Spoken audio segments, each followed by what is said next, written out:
Padha Mbak, videoku ya ora sing nonton tos. Padha. Videoku ya ora sing ndelok. Tapi aku ya ora nyerah, aku ya ora pasrah, aku tetep nggih konten.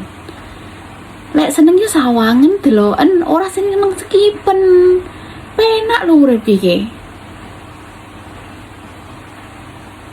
Urip kok ge ribet cah.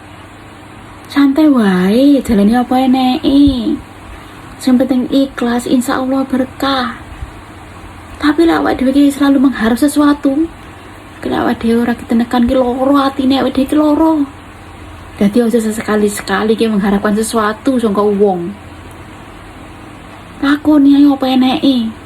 Yo lek orane sing delok kuwi mungkin yo rezekine awake dhewe.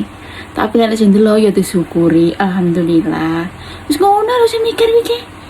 Gak usah ribet-ribet, ya. Terus semangat, semangat.